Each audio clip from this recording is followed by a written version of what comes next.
My dear students, आप सभी का स्वागत है एनसीईआरटी की छोटी छोटी बातें सीरीज पर, जहां पर आपको मिलती है एनसीईआरटी की हर एक लाइन की detail explanation, previous year questions plus multiple choice questions के साथ। जी हाँ, अगर आप क्लास 11th में हैं, क्लास 12th में हैं, या आप एक ड्रॉपर स्टूडेंट हैं जो नीट एग्जाम की प्रिपरेशन कर रहे हैं, तो आप बिल्कुल सही जगह पर आए हैं। जी हाँ, मैं हूँ सरला साहू और आप देख रहे हैं गेट साइंस सरला यूट्यूब चैनल। तो चलिए शुरू करते हैं हमारा आज का लेक्चर। आज हम पढ़ने जा रहे हैं class 11 biology chapter 12 respiration in plants. ठीक है, ये हमारा फर्स्ट लेक्चर होने वाला है इस चैप्टर का और आज हम पढ़ेंगे do plant breathe and glycolysis. तो ये जो दो टॉपिक्स हैं एनसीईआरटी के, उसको हम आज के लेक्चर में कंप्लीट करेंगे। फिर उसके बाद सेकेंड लेक्चर में हम फर्मेंटेशन एंड एरोबिक रेस्पिरेशन पढ़ेंगे। ओके, एंड थर्ड लेक्चर में हम यहाँ पे respiratory balance sheet, amphibolic pathway and respiratory question, तो ये जो तीनों टॉपिक्स हैं एनसीईआरटी के, उसको हम थर्ड लेक्चर में कंप्लीट करेंगे। यहाँ तक बात समझ में आई? चलो, इसके बाद एक और लेक्चर होगा, फोर्थ लेक्चर, जिसमें हम प्रीवियस ईयर क्वेश्चंस को हम यहाँ पे कंप्लीट करेंगे।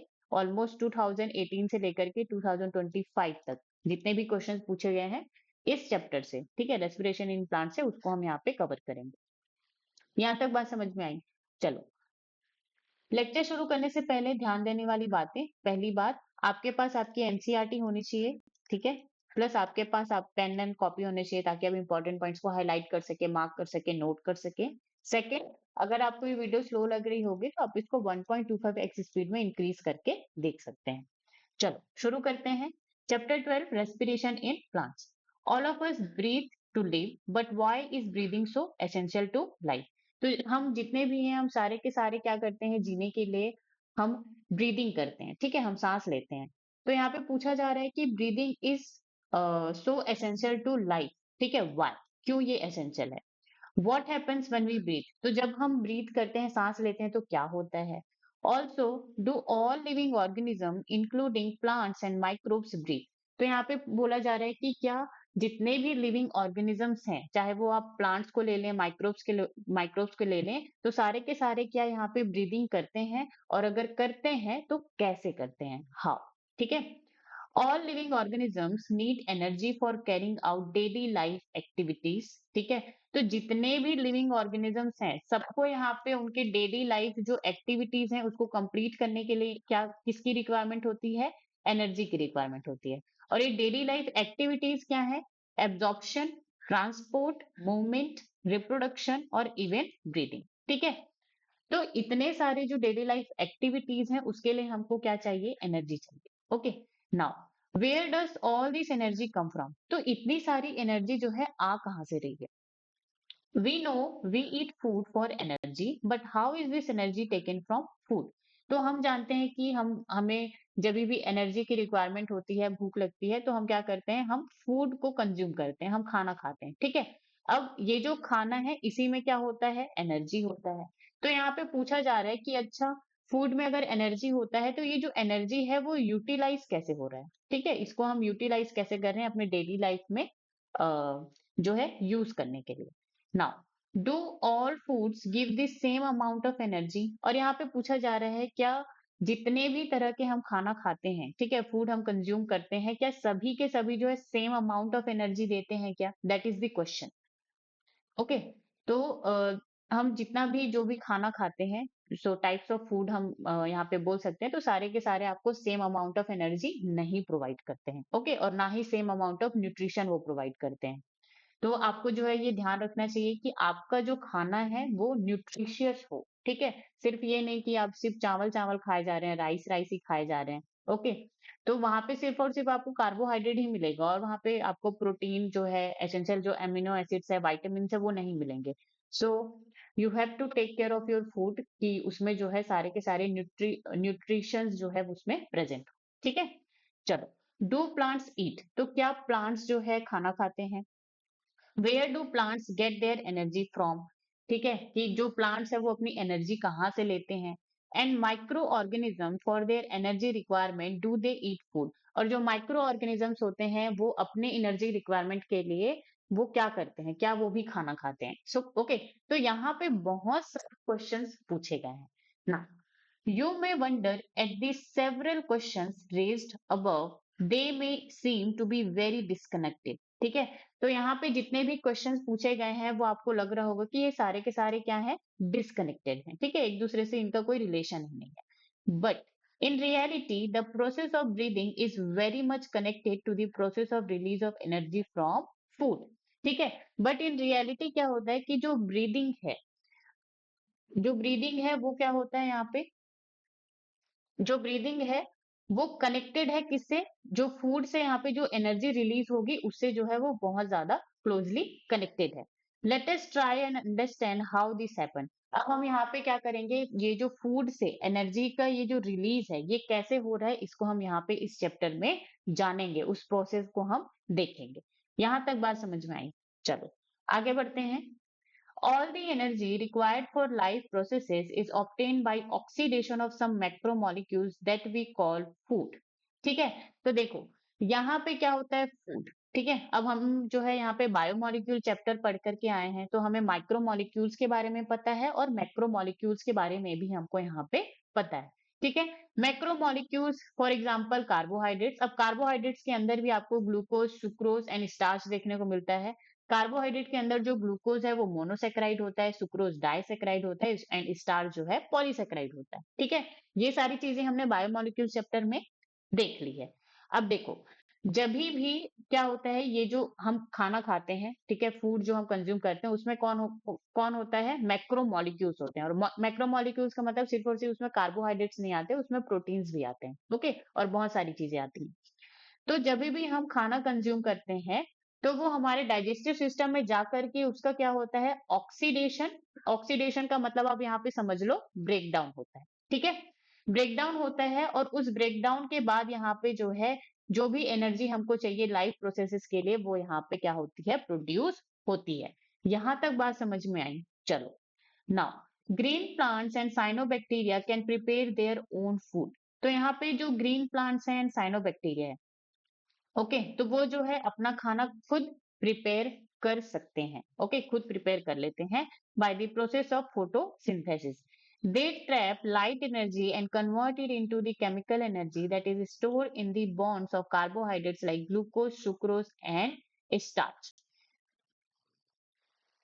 देखो यहाँ पे जो ग्रीन प्लांट्स है वो कौन है, यूकेरियोट्स हैं। साइनोबैक्टीरिया क्या है, प्रोकैरियोट्स है। इसको आप ब्लू ग्रीन एल्गी भी कह लें। ठीक है, और ये जो साइनोबैक्टीरिया जो प्रोकैरियोट्स के अंदर भी आते हैं तो किस में आते हैं, यू बैक्टीरिया में आते हैं। ठीक है, दो बैक्टीरिया हमने वहां पे पढ़े थे, एक था आर्की बैक्टीरिया और एक था you bacteria. You bacteria is a true bacteria. Okay, तो यहाँ पे जो साइनोबैक्टीरिया है प्रोकैरियोट, साइनोबैक्टीरिया को हम ब्लू ग्रीन एल्गी भी कहते हैं। ओके, तो यहाँ पे ये जो ग्रीन प्लांट्स हैं, साइनोबैक्टीरिया हैं, ये क्या होते हैं, ऑटोट्रॉप्स होते हैं। इसका मतलब ये क्या कि वो अपना खाना खुद बना सकते हैं। ओके, उन्हें किसी पे डिपेंड होने की जरूरत नहीं है। So that is autotrophic nutrition. अब ऑटोट्रॉप्स होते हैं तो वो अपना खाना कैसे बनाते हैं, थ्रू फोटोसिंथेसिस प्रोसेस। ठीक है, अब फोटोसिंथेसिस में हमने इसके पहले ही चैप्टर में हमने पढ़ा है कि यहाँ पे फोटोसिंथेसिस में क्या होता है, लाइट एनर्जी को ट्रैप किया जाता है और उसको केमिकल एनर्जी में कन्वर्ट किया जाता है। ठीक है, इस एंड ये जो केमिकल एनर्जी है स्टोर किया जाता है in the bonds of carbohydrates, for example glucose, sucrose and starch. Okay, now we must remember that in green plants too, not all cells, tissues or organs photosynthesize.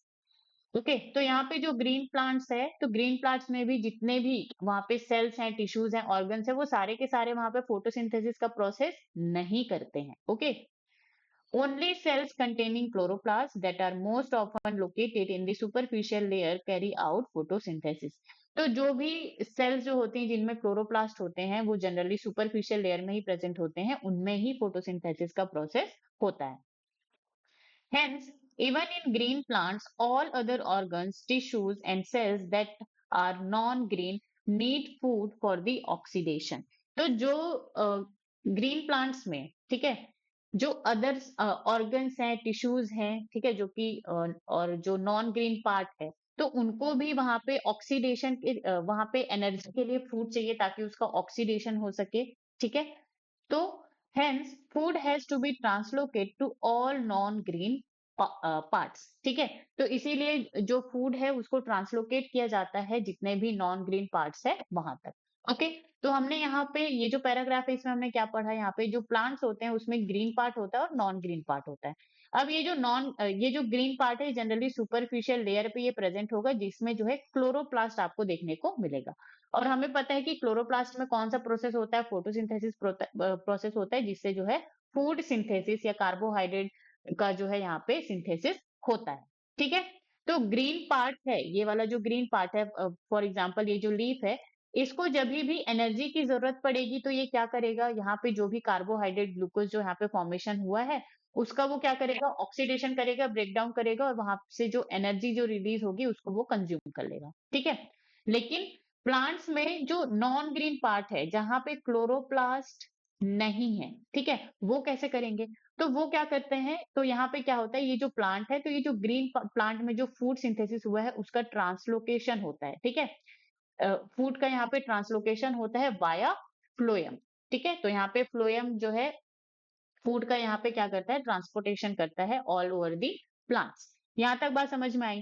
अब जैसे कोई यहाँ पे stem है, ठीक है, स्टेम है या फिर रूट है, रूट तो और कहाँ पे, जमीन के अंदर होता है, okay, below the soil present होता है, तो वहां पे जो है ये जो लीव्स है वहां से फूड को यहाँ पे क्या किया जाता है, ट्रांसलोकेट किया जाता है।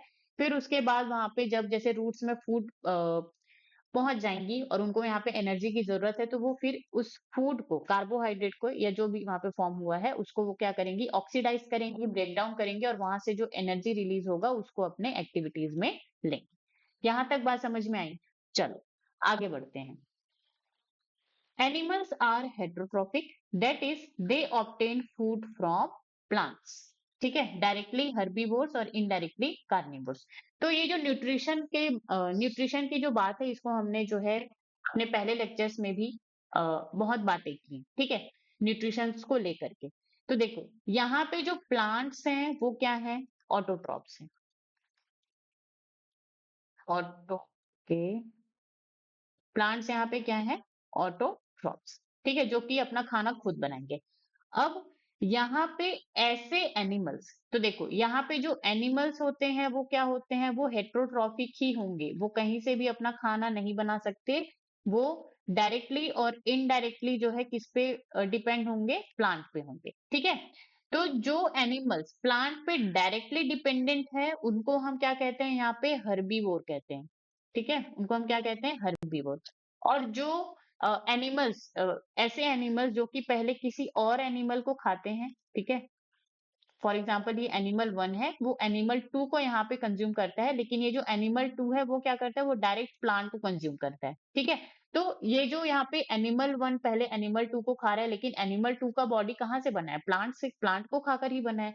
तो ये क्या होता है, इनडायरेक्टली जो है ये जो एनिमल 1 है वो प्लांट पे डिपेंडेंट है। तो यहाँ पे ये जो एनिमल 1 है इसको अब हम यहाँ पे क्या कहेंगे, उसको हम कार्निवोर कहेंगे। ठीक है, उसको हम क्या कहेंगे, कार्निवोर कहेंगे। यहाँ तक बात समझ में आई? चलो अब यहाँ पे saprophytes like fungi are dependent on dead and decaying matter. तो यहाँ पे अब किसका नाम आता है, फंजाई का नाम आता है। तो फंजाई क्या होते हैं, सेप्रोफाइट होते हैं। अब सेप्रोफाइट क्या होता है भैया, जो यहाँ पे जो डेड एंड डिकेइंग मैटर जो होते हैं, तो वहां पे उसको जो है खाने के लिए कौन प्रेजेंट होता है, फंजाई प्रेजेंट होती है। यहाँ तक बात समझ में आई? Now what is important to recognize is that ultimately all the food that is respired for the life process comes from the photosynthesis। तो यहाँ पे इतनी सारी जो बातें हम कर रहे हैं, ठीक है, तो यहाँ पे हमको ये रिकॉग्नाइज करना चाहिए कि जितने भी फूड है, all the food that is required for the life processes comes from the photosynthesis। तो जितने भी फूड हैं जिनका यहाँ पे क्या हो रहा है, रेस्पिरेशन हो रहा है, रेस्पिरेशन होने का मतलब यहाँ पे क्या है, ये जो फूड है इसका यहाँ पे क्या हो रहा है, ब्रेक डाउन हो रहा है। ठीक है, इसका यहाँ पे क्या हो रहा है, ब्रेक डाउन हो रहा है, जिससे यहाँ पे क्या होती है, एनर्जी जो है यहाँ पे रिलीज होती है। तो ये जो जितनी भी एनर्जी है वो आ कहाँ से रही है, वो सिर्फ और सिर्फ फोटोसिंथेसिस से ही आ रही है। यहाँ तक बात समझ में आया? देखो प्लांट्स है, यहाँ पे लाइट एनर्जी है, प्लांट ने पहले ऑटोट्रोफिक, ये क्या होते हैं, ऑटोट्रॉप्स होते हैं, तो फोटोसिंथेसिस के थ्रू इन्होंने क्या बनाया, फूड बनाया।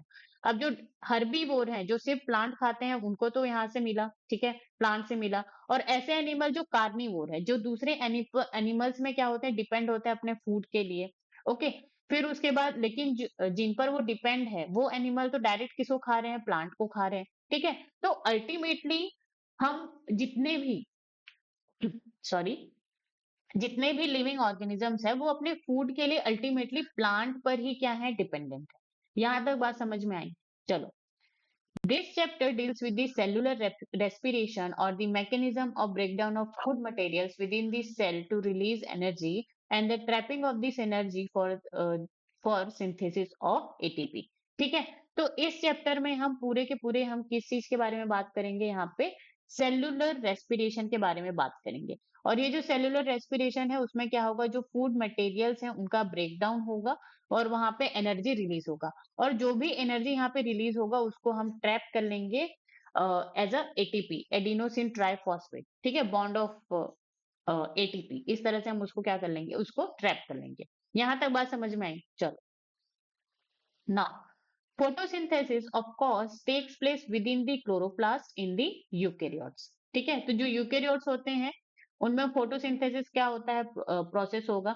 अब यूकेरियोट्स में कौन से यूकेरियोट्स भाई, प्लांट्स। ठीक है, एनिमल्स भी यूकेरियोट्स होते हैं लेकिन उनमें तो नहीं होता। Okay, now, whereas the breakdown of complex molecule to yield energy take place in cytoplasm and in the mitochondria, also only in eukaryotes। अब देखो, यहाँ पे क्या हो रहा है, ये क्या आया, फोटोसिंथेसिस हुआ प्लांट्स में विद इन क्लोरोप्लास्ट, फिर उसके बाद यहाँ पे क्या हो रहा है, फूड फॉर्मेशन हो रहा है। ठीक है, फूड फॉर्मेशन होगा, फिर उसके बाद अब ये जो फूड फॉर्मेशन हुआ है, तो ये फूड फॉर्मेशन किस लिए हुआ है, ताकि हम इस फूड को ब्रेक डाउन करके यहाँ से क्या कर सके, एनर्जी यहाँ से हम रिलीज कर सके और इस एनर्जी को फिर जो भी हमारी एक्टिविटीज है हम वहां पे उसको यूज कर सके। ओके, तो फूड का ये क्या होता है, मेन पर्पस होता है। अब देखो, यहाँ पे क्या लिखा है, break down of complex molecule to yield energy takes place in cytoplasm and in mitochondria, also only in eukaryotes. तो हम यहाँ पे यूकेरियोट्स की बात कर रहे हैं, तो यहाँ पे ये जो फूड फॉर्मेशन है, अब फूड को कोई यहाँ पे कंज्यूम करेगा। ठीक है, ये जो प्लांट्स है उनमें ही क्या है, फूड्स हैं, तो उसका यहाँ पे ऑक्सीडेशन होगा। ऑक्सीडेशन का मतलब ब्रेक डाउन, इसका मतलब क्या, breaking of C C bond, carbon carbon bonds. ठीक है, तो यहाँ पे और ये सारा जो प्रोसेस है वो किसके प्रेजेंस में होगा, presence of oxygen. Okay, yield energy, फिर यहाँ पे ब्रेक डाउन ऑफ फूड से यहाँ पे एनर्जी रिलीज होगी और इस प्रोसेस को हम क्या कहते हैं, यहाँ पे रेस्पिरेशन कहते हैं। ठीक है, और ये जो प्रोसेस है वो कहाँ पे होगा, साइटोप्लाज्म एंड माइटोकॉन्ड्रिया। हमने यहाँ पे किसकी बात की थी, सेलुलर रेस्पिरेशन। अब सेलुलर रेस्पिरेशन, तो क्या हमने सेल बायोलॉजी पढ़ी है, हाँ पढ़ी है। ठीक है, अभी सेल बायोलॉजी में सेल मेम्ब्रेन के अंदर जो भी कंटेंट यहाँ पे प्रेजेंट होता है उसको हम क्या कहते हैं, साइटोप्लाज्म। फिर वहां पे बहुत सारे सेल ऑर्गेनल्स होते हैं जहाँ पे एक होता है क्या, माइटोकॉन्ड्रिया। ठीक है, तो ये जो रेस्पिरेशन का जो प्रोसेस है वो साइटोप्लाज्म एंड माइटोकॉन्ड्रिया में आपका जो है कंप्लीट होता है। ठीक है, तो ये क्या हो जाएगा, साइटोप्लाज्म, और यहाँ पे मैं सिर्फ माइटोकॉन्ड्रिया बना रही हूँ, अदर सेल ऑर्गेनल्स भी यहाँ पे प्रेजेंट। यहाँ तक बात समझ में आई? चलो आगे बढ़ते हैं। The breaking of carbon carbon bonds of complex compounds through oxidation with in the cells leading to the release of considerable amount of energy is called respiration. ठीक है, तो यहाँ पे फूड में जो कार्बन कार्बन बॉन्ड है, okay, तो उसका यहाँ पे क्या होगा, ऑक्सीडेशन होगा, ब्रेकडाउन होगा और वहां से एनर्जी जो है रिलीज होगी और उसी को ही हम क्या कहेंगे, रेस्पिरेशन कहेंगे। The compounds that are oxidized during this process are known as respiratory substrates। ठीक है, तो यहाँ पे जो फूड है, अब देखो, आप कुछ भी खाते हैं, जैसे आप राइस खा रहे हैं तो वो क्या है, कार्बोहाइड्रेट है। अगर आप दाल खा रहे हैं तो उसमें बहुत सारा पोर्शन कार्बोहाइड्रेट का होता है, कुछ पोर्शन उसमें क्या होता है, प्रोटीन होता है। ठीक है, अगर आप लेमन खा रहे हैं, नींबू खा रहे हैं, तो उसमें जो है विटामिन सी होता है। तो इस तरह से अलग अलग फूड में क्या होता है, अलग अलग चीजें जो है वहां पे प्रेजेंट होती है। और सारे के सारे क्या होते हैं, केमिकल्स ही तो होते हैं। ठीक है, हमने कार्बोहाइड्रेट का स्ट्रक्चर पढ़ा है, हमने प्रोटीन का स्ट्रक्चर पढ़ा है, अमीनो एसिड का स्ट्रक्चर हमने वहां पे देखा है, ये सारी चीजें देखी हैं। तो सारे के सारे यहाँ पे क्या होते हैं, केमिकल्स ही होते हैं।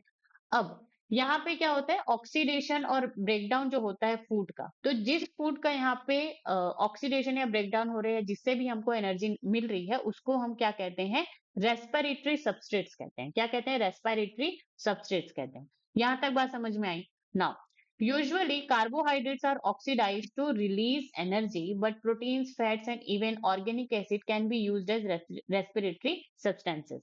तो देखो, तो यहाँ पे यूजुअली अगर हम बात करें तो वहां पे जो कार्बोहाइड्रेट्स होते हैं उनको हम कॉमनली यूज करते हैं as a respiratory substrate. Respiratory substrate का मतलब मोस्टली हमारा जो एनर्जी आता है, ठीक है, मोस्टली जो हमें एनर्जी जो मिलती है वो कहाँ से मिलती है, ये कार्बोहाइड्रेट से ही मिलती है। लेकिन यहाँ पे फॉर एग्जाम्पल मैं बहुत दिनों तक क्या कर रही हूँ, मैं फास्टिंग कर रही हूँ, ठीक है, मैं वहां पे कोई भी खाना वहां पे कंज्यूम नहीं कर रही हूँ।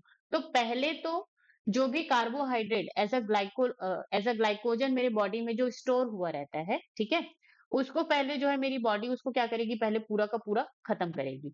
फिर उसके बाद जब उसको कार्बोहाइड्रेट नहीं मिलेगा तब फिर उसको यहाँ पे मिलेगा protein, fats and organic acid जो होंगे उनको वो एज अ रेस्पिरेटरी सबस्ट्रेट या रेस्पिरेटरी सब्सटेंस वो क्या करेगा, यूज करेगा, और यहाँ से जो है एनर्जी प्रोड्यूस होगी। यहाँ तक बात समझ में आई? चलो, in some plants under certain conditions during oxidation with in a cell. Okay, तो ये हम जो है नेक्स्ट में पढ़ेंगे। तो यहाँ तक बात समझ में आया कि कैसे जो है ये जो फूड फॉर्मेशन हो रहा है उसका ऑक्सीडेशन ब्रेकडाउन करके एनर्जी रिलीज होगी in the presence of oxygen. So that is the respiration process, ठीक है, और ये साइटोप्लाज्म एंड माइटोकॉन्ड्रिया में होगा। और ये जो रेस्पिरेशन प्रोसेस में जिस फूड को हम यहाँ पे ऑक्सीडाइज कर रहे हैं, ब्रेक डाउन कर रहे हैं, उनको हम क्या कहते हैं, रेस्पिरेटरी सबस्ट्रेट कहते हैं। मेन कॉमनली ये कार्बोहाइड्रेट होता है, लेकिन ये protein, fat and organic acid भी एज अ रेस्पिरेटरी सबस्ट्रेट यहाँ पे वर्क कर सकता है, ठीक है। चलो, now, during oxidation within a cell, all the energy contained in respiratory substrate is not released free into the cell or in a single step. It is released in a series of slow stepwise reaction controlled by enzymes. ठीक है, तो यहाँ पे यहाँ पे जैसे हमने food खाया, ठीक है, अब इसका ऑक्सीडेशन या फिर ब्रेकडाउन होगा यहाँ पे, और उससे जो है एनर्जी प्रोडक्शन होगा। तो यहाँ पे बोला जा रहा है कि सेल के अंदर, ठीक है, सेल में क्या होता है, 1 सेकेंड।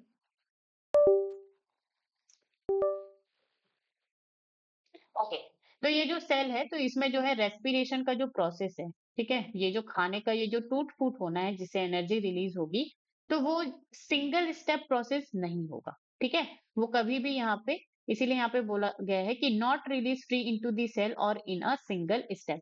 सो ये जो है सिंगल स्टेप ये नहीं होगा। ये कैसा स्टेप होगा? It is a series of slow stepwise reaction control by enzyme and it is trapped as a chemical energy in the form of ATP, ठीक है। ऑक्सीडेशन और ब्रेकडाउन ऑफ फूड से हमको एनर्जी यहाँ पे produce होगा, ठीक है। अब ये जो एनर्जी जो प्रोडक्शन हो रहा है वो सिंगल स्टेप में होगा क्या? नहीं होगा। ये कैसे होगा? Series of slow stepwise reaction control by enzyme, और बहुत सारे एंजाइम से ये क्या होंगे? कंट्रोल होंगे। यहाँ तक बात समझ में आई? चलो, नाउ अब ये जो एनर्जी जो यहाँ पे प्रोड्यूस हो रही है उसको हम डायरेक्टली यूज नहीं करते हैं, उसको हम क्या करते हैं, यहाँ पे हम इसको ट्रैप कर लेते हैं, trapped as a chemical energy in the form of ATP. 1 second guys.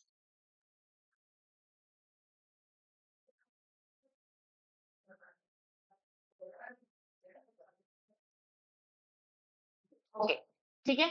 Now hence it is important to understand that the energy released by oxidation in respiration is not, or rather cannot be used directly, but is used to synthesize ATP, which is broken down whenever and wherever energy need to be utilized, ठीक है। तो इसी को यहाँ पे बोला जा रहा है कि जो भी एनर्जी यहाँ पे प्रोड्यूस होता है उसको हम डायरेक्टली यूज नहीं करते हैं, उसको हम क्या करते हैं, वहां पे एटीपी का फॉर्मेशन कर देते हैं, मतलब वो जो एनर्जी है उसको हम ट्रैप कर लेते हैं, ठीक है, in the form of ATP. Hence, ATP act as a energy currency of cell. This energy trapped in ATP is utilized in various energy requiring processes of the organism. And the carbon skeleton produced during respiration is used as precursor for biosynthesis of other molecules in the cells. ठीक है, तो यहाँ पे जो भी energy यहाँ पे release हो रही है उसको हम डायरेक्टली यूज नहीं कर रहे हैं, हम उसको एटीपी के फॉर्म में क्या कर रहे हैं, यहाँ पे कन्वर्ट कर रहे हैं। तो ये जो एटीपी है that is the energy currency of the cell. Okay, अब एटीपी का फुल फॉर्म क्या होता है? Adenosine triphosphate. यहाँ पे 3 फॉस्फेट ग्रुप यहाँ पे क्या होगा? प्रेजेंट होगा।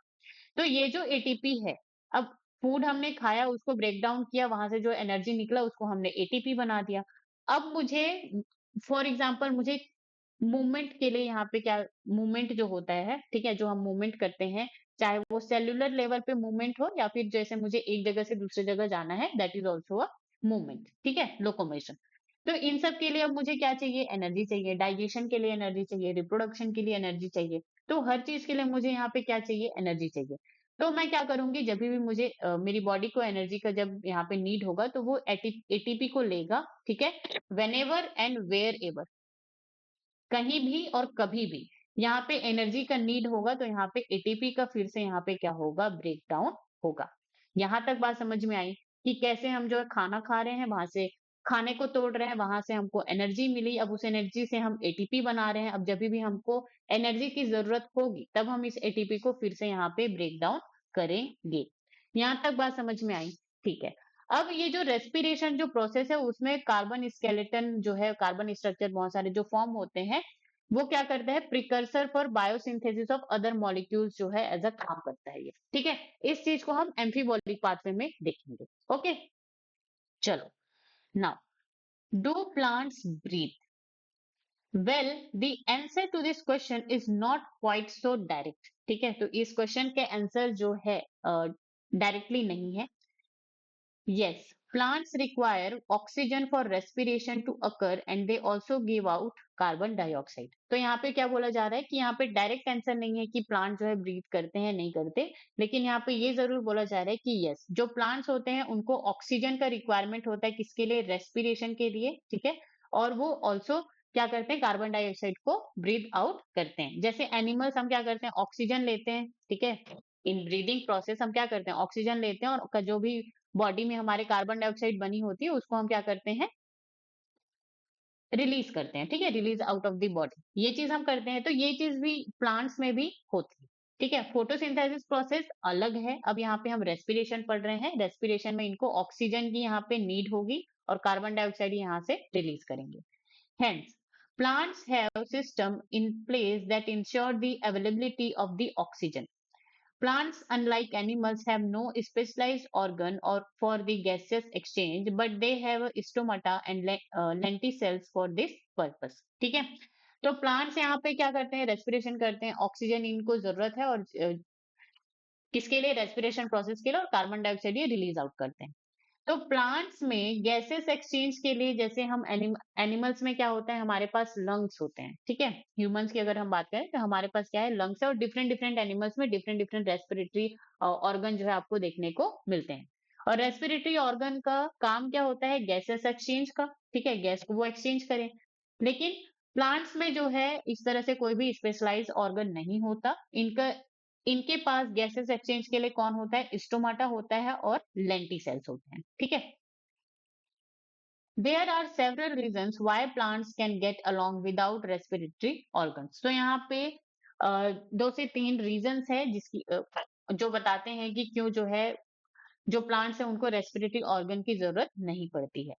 First reason, each plant parts take care of its own gases exchange needs. There is a very little transport of gases from one plant part to another. तो यहाँ पे जितने भी प्लांट पार्ट हैं, चाहे वो रूट्स हो, स्टेम हो, ब्रांचेस में जो लीव्स लगी हुई हो, तो सारे के सारे उनका जो गैसेस एक्सचेंज है उसका वो खुद ही टेक केयर कर लेते हैं, ठीक है, वो किसी पर डिपेंड नहीं रहते। और अगर थोड़ा बहुत ट्रांसपोर्ट ऑफ गैसेस होना है तो वो भी बहुत ही कम जगहों पर किया जाता है, ठीक है। Second reason, plants do not present great demands for the gaseous exchange. Roots, stems and leaves respire at rates far slower than the animals do. तो सेकेंड रीजन यहाँ पे क्या है कि जो प्लांट्स होते हैं उनके पास ये जो गैसेस हैं, गैसेस एक्सचेंज का इनका जो है बहुत ज्यादा वहां पे डिमांड नहीं होती है। क्यों डिमांड नहीं होती है? क्योंकि जैसे प्लांट पार्ट्स है, रूट हो गया, स्टेम हो गया, लीव्स हो गया, ये बहुत ही स्लो लेवल पे, ठीक है, रेट की अगर हम बात करें तो बहुत ही कम वो रेस्पिरेशन करते हैं। और जैसे एनिमल्स की बात करें तो वो बहुत ज्यादा रेस्पिरेशन करते हैं, ठीक है। तो यहाँ पे डिमांड बहुत कम है।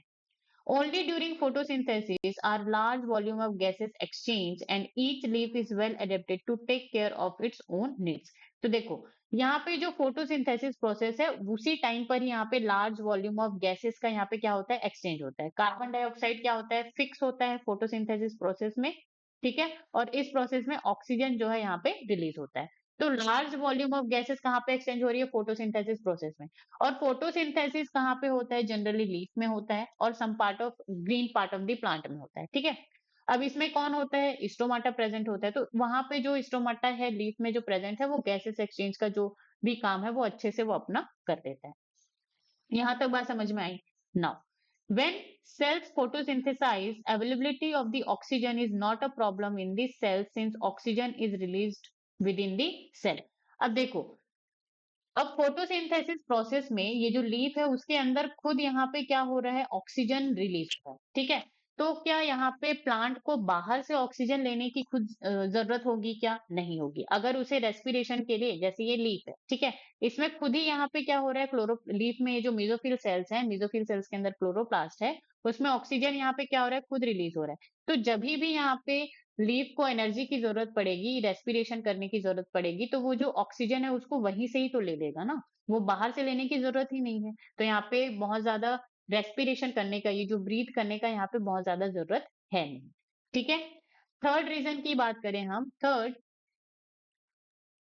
The distance that gases must diffuses even in large बल्कि प्लांट इज नॉट ग्रेट, ठीक है। तो यहाँ पे जो गैसेस का जो डिफ्यूजन अगर होगा बल्कि प्लांट्स में, तो यहाँ पे डिस्टेंस जो है, डिस्टेंस जो है बहुत ज्यादा हो जाएगा, ठीक है। तो यहाँ पे जो है अगर हम जो प्लांट्स होते हैं उनमें रेस्पिरेटरी ऑर्गन्स एब्सेंट होते हैं, रीजन की बात करें तो ईच पार्ट जो है अपना खुद ही गैसेस एक्सचेंज का जो है अपना खुद ही टेक केयर कर लेता है। इनके पास नॉट है ग्रेट डिमांड्स, बहुत ज्यादा ग्रेट डिमांड्स नहीं होते, और gases exchange distance in not that great, ठीक है। यहाँ तक बात समझ में आई? So these are the reasons कि क्यों जो है प्लांट्स के पास respiratory specific respiratory organs present नहीं होते हैं। Now, each living cells in plant is located quite close to the surface of the plant. This is true for the leaves. You may ask, but what about the thick woody stems and roots? In stems, the living cells are organized in thin layer inside and beneath the bark. Okay, अब देखो, plants की अगर हम बात करें यहाँ पे, तो वो जो रीजन है वही यहाँ पे आपको समझाया जा रहा है कि प्लांट्स की अगर हम बात करें तो इनके जो लिविंग सेल्स का जो लोकेशन है, ठीक है, इस पैराग्राफ में लिविंग सेल्स के लोकेशन के बारे में बात की गई है। तो अगर हम लीव्स की बात करें तो वो क्या होता है? Close to the surface of plant, ठीक है। तो जो लीफ में जो लिविंग सेल्स हैं वो सरफेस ऑफ प्लांट में ही होते हैं, ठीक है। और लीव्स में क्या होता है? यहाँ पे स्टोमाटा प्रेजेंट होता है। अब स्टोमाटा प्रेजेंट है तो यहाँ पे क्या हो जाएगा? जो भी गैसेस एक्सचेंज है वो आसानी से हो जाएगा, ठीक है। अब हम वुडी जो स्टेम है, ठीक है, थिक वुडी स्टेम है, हम उनके बारे में बात कर रहे हैं। तो वहां पे जो लिविंग सेल्स है वो कहाँ पे प्रेजेंट होता है? Thin layers of cells inside and beneath the bark. तो जो आपको छाल जो देखने को मिलता है, जो ये जो स्टेम है इसके ऊपर में जो यहाँ पे बार्क जो आपको देखने को मिलता है, उसके नीचे जो है थिन लेयर में जो है आपका जो है लिविंग सेल जो है प्रेजेंट होते हैं। यहां तक बात समझ में आई? ठीक है। They also have opening called lenticels, और ये जो बाक जो होते हैं इसी में जो है स्मॉल स्मॉल ओपनिंग्स प्रेजेंट होते हैं, जिसको हम क्या कहते हैं? लेंटिसेल्स कहते हैं। These cells in the sorry these cells in the interior are dead and provide only mechanical support.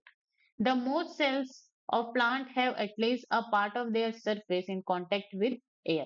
This is also facilitated by the loose packing of parenchyma cells in leaves, stems and roots, which provide an interconnected network of air spaces.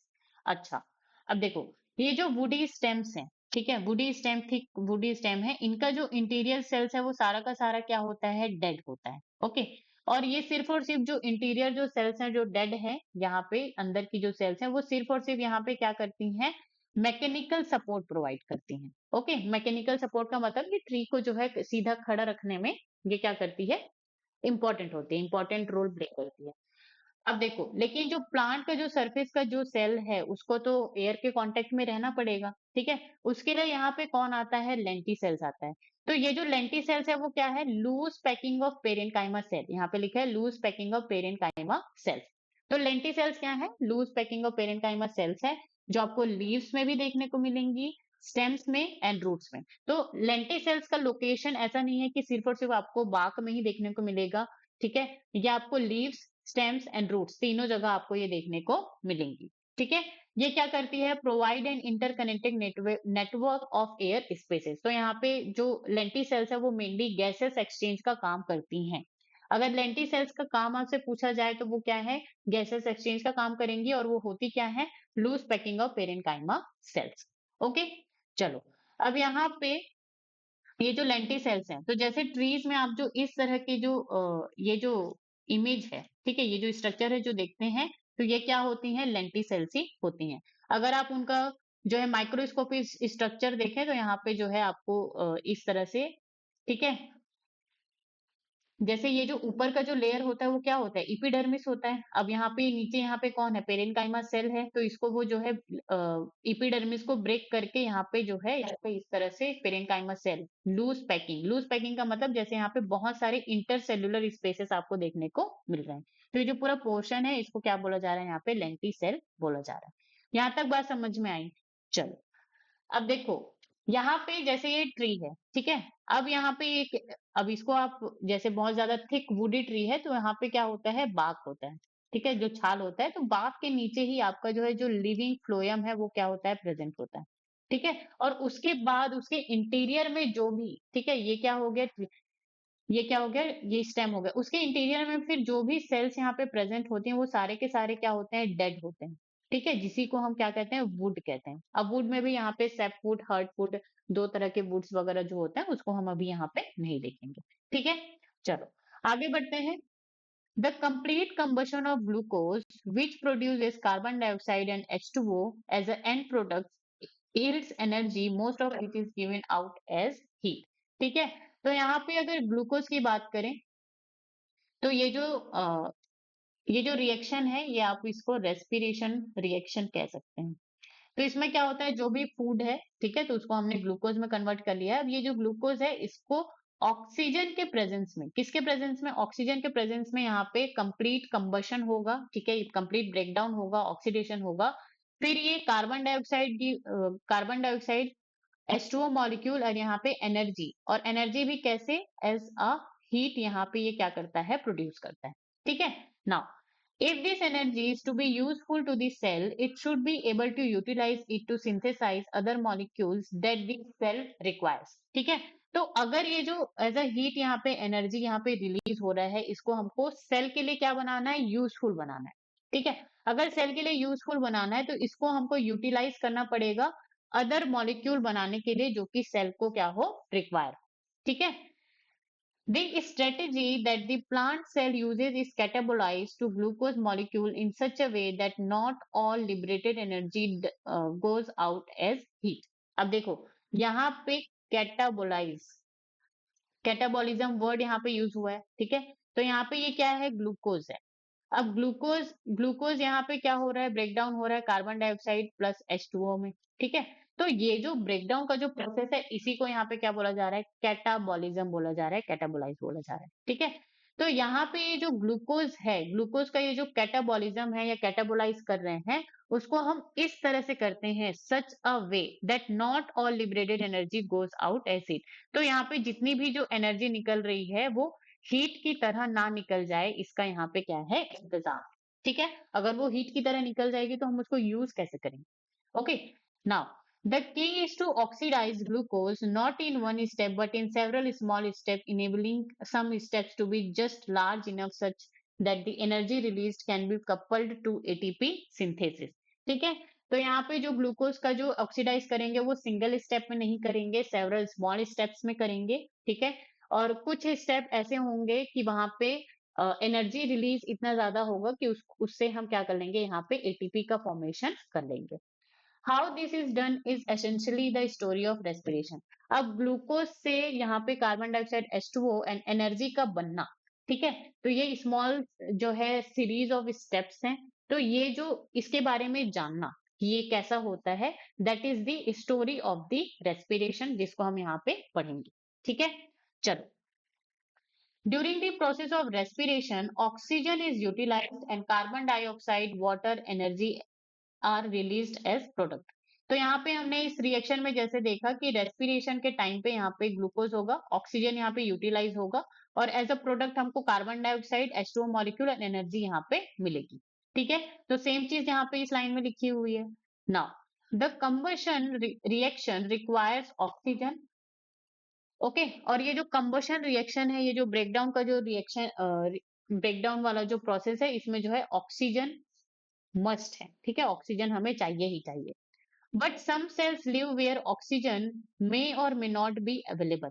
लेकिन यहाँ पे कुछ sales ऐसे हैं या फिर कुछ organisms ऐसे हैं जो कि यहाँ पे लैक ऑफ ऑक्सीजन, जहाँ पे ऐसा इन्वायरमेंट जहाँ पे ऑक्सीजन नहीं है या नहीं पहुंच सकता, वहां पर भी वो प्रेजेंट होते हैं। Can you think of such situation an organism where oxygen is not available? Okay, so you have to think.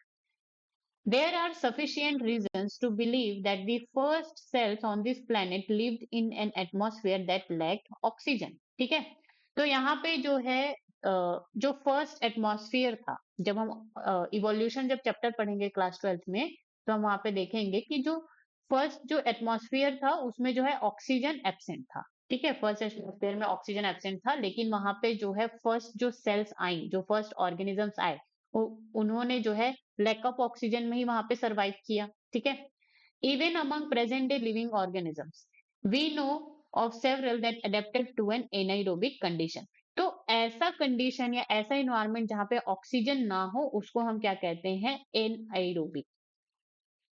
ठीक है, एनाइरोबिक कंडीशन या एनाइरोबिक इन्वायरमेंट हम कहते हैं। Okay, some of these organisms are facultative anaerobes while in other some requirements of anaerobic condition is obligate। अब देखो, ये जो फैकल्टेटिव है एंड ये जो ऑब्लिगेट है, इसके बारे में हमने बहुत बातें की हैं। ठीक है, अब ये फैकल्टेटिव का मतलब क्या होता है? देखो, अगर मैं क्या हूं यहाँ पे, अगर कोई ऑर्गेनिज्म ए है, ठीक है, ऑर्गेनिज्म ए है जो कि फैकल्टेटिव क्या है? एनाइरोब है। फैकल्टेटिव एनाइरोब का मतलब, देखो एनाइरोब का मतलब यहाँ पे क्या है? जो कि एब्सेंस ऑफ ऑक्सीजन में वो क्या करेगा? सरवाइव करेगा। ठीक है, और एरो, इसका उल्टा क्या होता है? एरोबिक, जैसे कि ह्यूमन बींग्स, आप एग्जांपल ले लो। एरोबिक मतलब कि ऑक्सीजन के प्रेजेंस में वो सरवाइव करेंगे, ऑक्सीजन नहीं होगा तो वो सरवाइव भी नहीं कर पाएंगे। ठीक है, तो यहाँ पे फैकल्टेटिव एनाइरोब है, तो इसको आप चाहे ऑक्सीजन वाला जो इन्वायरमेंट है उसको दे दो, ये सरवाइव कर लेंगे, और ऐसा इन्वायरमेंट दे दो जहां पे ऑक्सीजन नहीं है, वो वहां पे भी सरवाइव कर लेंगे। ठीक है, तो ऐसे को हम क्या कहते हैं? फैकल्टेटिव एनाइरोब्स कहते हैं। यहां तक बात समझ में आई? ठीक है, ऑब्लिगेट की अगर हम बात करें, ऑब्लिगेट का किस्सा ऐसा है कि अगर आप इसको ऑक्सीजन दोगे तभी ये जिंदा रहेगा, नहीं दोगे तो ये सरवाइव नहीं कर पाएगा। ठीक है, तो ऑब्लिगेट ऑर्गेनिज्म ऑक्सीजन को कहता है कि हम जिएंगे तो तुम्हारे साथ, मरेंगे तो तुम्हारे साथ। यहां तक बात समझ में आई फैकल्टेटिव एंड ऑब्लिगेट के बारे में। Now, in any case all living organism retain the enzymatic machinery to partially oxidize glucose without the help of oxygen. This breakdown of glucose to pyruvic acid is called glycolysis। तो यहाँ पे ये जो cases हैं, ठीक है, चाहे वो जो भी केस हो, चाहे वो एरोबिक एरोब्स हो, ठीक है, या फिर एनाइरोब ऑर्गेनिजम्स हो, तो वहां पे ऐसी एंजाइमेटिक मशीनरी होती है जो कि इस ग्लूकोज को क्या करता है? पार्शियली ऑक्सीडाइज करता है without without the help of oxygen. Oxygen के एब्सेंस में उसको क्या करता है? पार्शियली ऑक्सीडाइज करता है। ओके, और ये जो ब्रेकडाउन है वो कहाँ से कहाँ होता है? ग्लूकोज से पायरुविक एसिड तक होता है, और ये जो प्रोसेस है उसको हम क्या कहते हैं? ग्लाइकोलिसिस कहते हैं। ठीक है, अब हम आगे यहाँ पे ग्लाइकोलिसिस के बारे में पढ़ने वाले हैं। The term glycolysis has originated from the Greek words glycose for sugar and lysis for splitting. Okay, तो ये जो ग्लाइकोलिसिस है, ये वर्ड कहाँ से लिया गया है? ग्रीक वर्ड से। कभी कभी ये छोटी छोटी चीजें जो है स्टेटमेंट बेस में पूछ दी जाती हैं, ठीक है, और वहां पे आप माइनर मिस्टेक्स कर देते हैं। तो ये जो ग्रीक वर्ड है ग्लाइकोलिसिस, इसमें ये दो शब्दों से मिलकर के बना हुआ है। एक है ग्लाइकोस का मतलब होता है शुगर, एंड लाइसिस का मतलब होता है क्या? स्प्लिटिंग। मतलब कि हम ग्लाइकोलिसिस प्रोसेस में क्या करेंगे? शुगर को तोड़ेंगे, ठीक है, उसका स्प्लिटिंग करेंगे। Now the scheme of glycolysis was given by Gustav Embden, Otto Meyerhof and J Parnas, and is often referred as the EMP pathway. ठीक है, तो ये जो क्या है, थ्री साइंटिस्ट के द्वारा ये जो है दिया गया ये जो पाथवे है, और इसीलिए इसको हम क्या कहते हैं? EMP pathway. ठीक है, इम्बिडिन, मेयर ऑफ से एम, एंड ये पार्नास, जे पार्नास से पी यहाँ पे लिया गया है, तो ग्लाइकोलिसिस को हम और क्या कहते हैं? EMP pathway. Now in anaerobic organism it is the only process in respiration. ठीक है, चलो इसको हम सबसे लास्ट में समझेंगे। Glycolysis occurs in cytoplasm of cell and is present in all living organisms। ठीक है, तो ये जो ग्लाइकोलिसिस पाथवे है, इसका अगर हम लोकेशन की बात करें तो ये कहाँ पे होता है? साइटोप्लाज्म में होता है। That is the very very important point. Glycolysis cytoplasm में होता है और ये जितने भी लिविंग ऑर्गेनिज्म है ये सब में होता है। नो मैटर कि वो एरोबिक ऑर्गेनिज्म है या एनाएरोबिक ऑर्गेनिज्म है। ठीक है। Now in this process, glucose undergoes partial oxidation to form two molecule of pyruvic acid। तो यहाँ पे क्या होता है? ये जो ग्लूकोज है, वन ग्लूकोज मॉलिक्यूल का यहाँ पे पार्शियल ऑक्सीडेशन होता है। पार्शियल का मतलब ये थोड़ा बहुत ही टूट फूट यहाँ पे होता है, बहुत ज्यादा नहीं हो पाता है। ठीक है, और ये चेंज हो जाता है two molecule of pyruvic acid में। Now in plants this glucose is derived from the sucrose which is end product of the photosynthesis or from storage carbohydrate। Okay, ठीक है। और ये जो ग्लाइकोलिसिस जो प्रोसेस है वो एब्सेंस ऑफ ऑक्सीजन कंडीशन में होता है, मतलब कि एनाएरोबिक कंडीशन में ये होता है। That is the very very important point. अब देखो, यहाँ पे एनसीईआरटी में अक्सर जो है चीजें जो है हमेशा ऑर्गेनाइज्ड वे में नहीं होती हैं। हमेशा कोई चीज यहाँ पे लिखी है तो उससे रिलेटेड दूसरी चीज जो है दूसरे पेज में लिखी है, इस तरह से ये सारी चीजें होती हैं। ठीक है। अब देखो, हमने ग्लाइकोलिसिस में ये सारी चीजें पढ़ी, ठीक है, कि इसको ईएमपी पाथवे भी कहते हैं। ये साइटोप्लाज्म में होता है और ये हर लिविंग ऑर्गेनिज्म में होगा और ये एब्सेंस ऑफ ऑक्सीजन में होगा। ठीक है। अब यहाँ पे हो क्या रहा है? ये जो वन ग्लूकोज मॉलिक्यूल है पार्शियली ऑक्सीडेशन होकर के टू पायरुविक एसिड यहाँ पे फॉर्म हो रहा है। तो ये जो ग्लूकोज है जो ब्रेक डाउन हो रहा है वो आ कहाँ से रहा है? वो आ यहाँ से रहा है। जो प्लांट्स होते हैं उनमें फोटोसिंथेसिस होता है। फोटोसिंथेसिस के प्रोसेस में शुगर या कार्बोहाइड्रेट फॉर्म होता है। अब ये जो शुगर है यहाँ पे एज अ ग्लूकोज ही यहाँ पे प्रेजेंट होता है। ठीक है। अब यही ग्लूकोज जो है यहाँ पे ग्लाइकोलिसिस प्रोसेस में जब भी हमको एनर्जी की जरूरत पड़ेगी, ठीक है, इसको ग्लाइकोलिसिस प्रोसेस में हम भेजते हैं। ठीक है, यहाँ तक बात समझ में आई। अब देखो, ये जो ग्लाइकोलिसिस प्रोसेस है ये कहाँ पे हो रहा है? Absence of oxygen, lack of oxygen. यहाँ पे ऑक्सीजन की कोई भी रिक्वायरमेंट यहाँ पर नहीं है। ठीक है। तो जो भी एनाइरोबिक ऑर्गेनिजम्स हैं, कौन? एनाइरोबिक ऑर्गेनिज्म जो कि विदाउट ऑक्सीजन जो क्या करते हैं? सरवाइव करते हैं, लिव्स विदाउट ऑक्सीजन। तो glycolysis is the only process in the respiration. ठीक है, तो वो जो रेस्पिरेशन करते हैं तो उसमें सिर्फ और सिर्फ उनमें क्या होता है? ग्लाइकोलिसिस का प्रोसेस होता है। मतलब कि ये जो ग्लाइकोलिसिस का प्रोसेस है यही उनके लिए एनर्जी यील्डिंग जो है प्रोसेस होता है। किसमें? एनाइरोब्स में। इसीलिए यहाँ पे लिखा है in anaerobic organism it is the only process in respiration. क्यों? क्योंकि ग्लाइकोलिसिस जो है एब्सेंस ऑफ ऑक्सीजन में होता है, वहां पे ऑक्सीजन की रिक्वायरमेंट नहीं होती। ठीक है, चलो आगे बढ़ते हैं। Sucrose is converted into glucose and fructose by the enzyme invertase and these two monosaccharide radially enter the glycolytic pathway। अब देखो यहाँ पे क्या है? सुक्रोज है। तो जो प्लांट्स होते हैं, ठीक है, लीफ में क्या बनता है? यहाँ पे उनका जो है फूड फॉर्मेशन होता है। फिर उसके बाद जैसे मुझे इसको क्या करना है? रूट तक इस फूड को पहुंचाना है। ठीक है, तो मैं उसको क्या करती हूँ? सुक्रोज के फॉर्म में मैं उसको हमेशा करती हूँ। ट्रांसपोर्ट जो है हमेशा सुक्रोज के फॉर्म में जो है वहां पे होता है। क्यों होता है? क्योंकि सुक्रोज जो है नॉन रिड्यूसिंग शुगर होता है। नॉन रिड्यूसिंग शुगर का मतलब मैंने आपको बताया था। ठीक है, मोटा मोटा इसका मतलब होता है कि ये जो है किसी और से रिएक्ट नहीं करता है। ठीक है, तो इसीलिए यहाँ पे सुक्रोज का एग्जाम्पल दिया गया है कि सुक्रोज को इन्वर्टेज एंजाइम के प्रेजेंस में हम इसको ग्लूकोज एंड फ्रक्टोज में क्या करते हैं? वहां पे ब्रेक डाउन करते हैं। ठीक है, ग्लूकोज फ्रक्टोज क्या है? मोनोसेक्राइड है। अब ये जो ग्लूकोज एंड फ्रक्टोज है दोनों के दोनों जो है यहाँ पे ग्लाइकोलिसिस प्रोसेस में क्या करते हैं? एंटर करते हैं। Now glucose and fructose are phosphorylated to give rise to glucose 6 phosphate by the activity of enzyme hexokinase। अब देखो, यहाँ पे ग्लूकोज हमको पता है 6 कार्बन का होता है। ठीक है, अब ये जो ग्लूकोज एंड फ्रक्टोज है ये किस में एंटर कर रहे हैं? ग्लाइकोलिसिस प्रोसेस में। अब ये जो अब यहाँ पे फॉर एग्जांपल ये क्या है? Glucose 6 carbon. तो यहाँ पे क्या होता है? This is the first reaction और इसमें हेक्सोकाइनेज एंजाइम यहाँ पे यूज होता है और 1 एटीपी यहाँ पे क्या होता है? यूज होता है और ग्लूकोज से किस क्या बन जाता है? Glucose 6 phosphate. ठीक है, अब मैं आपको यहाँ पे एक चीज समझाती हूँ कि अगर कहीं पे जैसे ये क्या है? ए है और ए से यहाँ पे क्या हो रहा है? बी बन रहा है। ठीक है, तो चलो बी नहीं बन रहा है, ये कोई ए है, रिएक्टेंट है और इधर कोई यहाँ पे क्या बनेगा? प्रोडक्ट फॉर्म होगा। अब इस प्रोडक्ट में यहाँ पे क्या हो रहा है, एटीपी का यूटिलाइजेशन हो रहा है, एटीपी, और एटीपी यहाँ पे कन्वर्ट होकर के क्या बन जाता है, एडीपी। ठीक है। और ए, तो यहाँ पे प्रोसेस क्या होता है, एडिनोसिन ट्राइफॉस्फेट में यहाँ पे 3 फॉस्फेट ग्रुप होता है, एडिनोसिन डाइफॉस्फेट में यहाँ पे सिर्फ 2 फॉस्फेट ग्रुप होता है।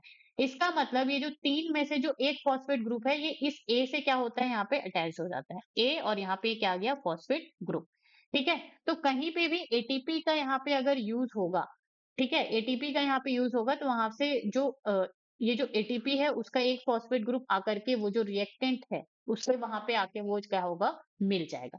ठीक है। तो फर्स्ट रिएक्शन में ये क्या था, ग्लूकोज था, और ग्लूकोज से यहाँ पे 1 एटीपी का यहाँ पे क्या हुआ, यूज हुआ, और 1 एटीपी का यूज होकर के ये क्या बन गया, ग्लूकोज 6 फॉस्फेट। इसका मतलब जो 6 कार्बन है वहां पे जो है फॉस्फेट ग्रुप वहां पे ऐड कर दिया गया है। यहां तक बात समझ में आई?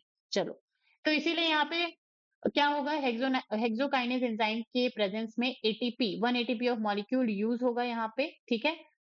और ये ग्लूकोज 6 फॉस्फेट में क्या होगा, कन्वर्ट होगा। यहां तक बात समझ में आई? ठीक है। ये अभी भी कितना है, 6 कार्बन है। Now this phosphorylated form of glucose then isomerases to produce fructose 6 phosphate। ठीक है। अब यहाँ पे आइसोमेरेजेस एंजाइम यहाँ पे आएगा और इसको ग्लूकोज 6 फॉस्फेट को क्या करेगा, फ्रक्टोज 6 फॉस्फेट में यहाँ पे कन्वर्ट करेगा। ठीक है। ग्लूकोज एंड फ्रक्टोज में सिर्फ और सिर्फ यहाँ पे जो फंक्शनल ग्रुप है उसी का डिफरेंस होता है। ग्लूकोज में CHO होता है और यहाँ पे कीटोन ग्रुप प्रेजेंट होता है। ठीक है। ये चीज हमने बायोमोलिक्यूल में देखी है। Now, subsequent steps of metabolism of glucose and fructose are same। अब उस तो यहाँ पे ये जो ग्लूकोज एंड फ्रक्टोज है, तो यहाँ पे उसका जो मेटाबॉलिज्म का जो प्रोसेस है वो क्या होता है, सेम होता है। The various steps of glycolysis are depicted in figure 12.1। तो ये जो इमेज जो आप देख रहे हैं ये 12.1 का ही फिगर है। Okay. In glycolysis, a chain of 10 reaction under the control of different enzymes takes place to produce pyruvate from glucose। तो ये जो ग्लाइकोलिसिस प्रोसेस है इसमें जो है 10 रिएक्शंस, ठीक है, 10 स्टेप्स आपको देखने को मिलेंगे जिससे जो है पायरुवेट का 1 ग्लूकोज मॉलिक्यूल से 2 पायरुवेट जो है वहां पे फॉर्म होगा। While studying the steps of glycolysis, please note the steps at which utilization or synthesis of ATP or in this case NADH takes place।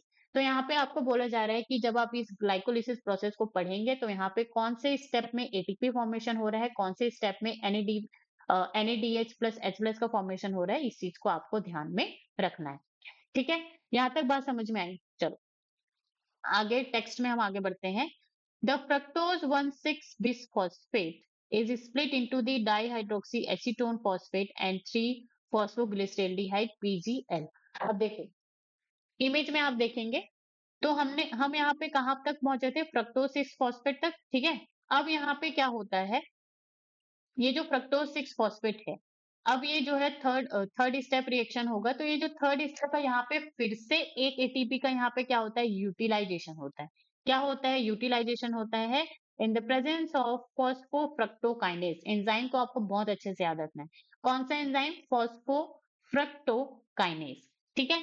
अब यहाँ पे फिर से एटीपी का यूज हुआ, मतलब कि ये क्या हो गया, फ्रक्टोज 1,6 बिसफॉस्फेट। अब देखो ये जो ए है, let me erase this first. Okay.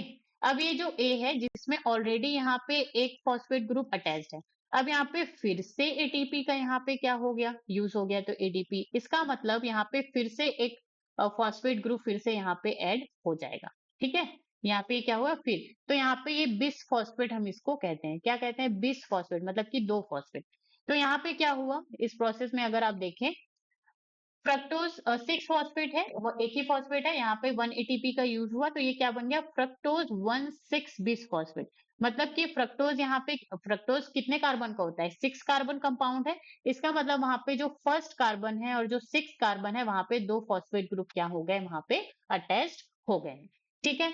अब उसके बाद फोर्थ स्टेप आता है। फोर्थ स्टेप में यहाँ पे एल्डोलेज एंजाइम आपका जो है यूज होगा, और ये जो एल्डोलेज एंजाइम है, ये जो फ्रक्टोज 1,6 बिस फॉस्फेट है उसको स्प्लिट करने का काम करेगा, तोड़ने का काम करेगा, और ये तोड़ करके क्या बनाएगा, यहाँ पे ट्रायोज फॉस्फेट। ठीक है। अब 1 ट्रायोज फॉस्फेट यहाँ पे ग्लिसरेल्डिहाइड 3 फॉस्फेट बनता है, और अनदर ट्रायोज फॉस्फेट होता है वो क्या बनता है, डाइहाइड्रोक्सी एसीटोन फॉस्फेट। इसको हम DHAP शॉर्ट फॉर्म में कहते हैं। ठीक है। और ये जो ग्लिसरेल्डिहाइड 3 फॉस्फेट है इसको हम PGAL कहते हैं, फॉस्फोग्लिसरेल्डिहाइड भी आप इसको कह सकते हैं। यहाँ तक बात समझ में आई? ठीक है। तो फोर्थ स्टेप में एल्डोलेज एंजाइम यहाँ पे आएगा जो कि फ्रक्टोज 1,6 बिस फॉस्फेट को ब्रेक करेगा और यहाँ पे glyceraldehyde 3 phosphate and dihydroxy acetone phosphate यहाँ पे बनाएगा। ठीक है। और ये जो है ये 3 कार्बन का होगा और ये भी क्या होगा, DHA भी 3 कार्बन का होगा। अब ये जो PGL एंड DHAP है ये क्या होगा, यहाँ पे रिवर्सिबल रिएक्शन होगा, मतलब ये इन दोनों में आपस में क्या हो सकते हैं, कन्वर्ट हो सकते हैं। ठीक है, कन्वर्टेबल होते हैं। नाउ तो इसीलिए यहाँ पे ये जो लाइन है इसमें लिखा गया है कि ये जो फ्रक्टोज 1,6 बिस फॉस्फेट है वो split into dihydroxy acetone phosphate, ठीक है, एंड 3 फॉस्फोग्लिसरेल्डिहाइड PGL। तो यहाँ पे आप इसको देख सकते हैं। ठीक है, मैं इसको ये जो इमेज है इसको यहाँ पे, इसका हाफ है, इसको यहाँ पे लेकर के आई हूँ।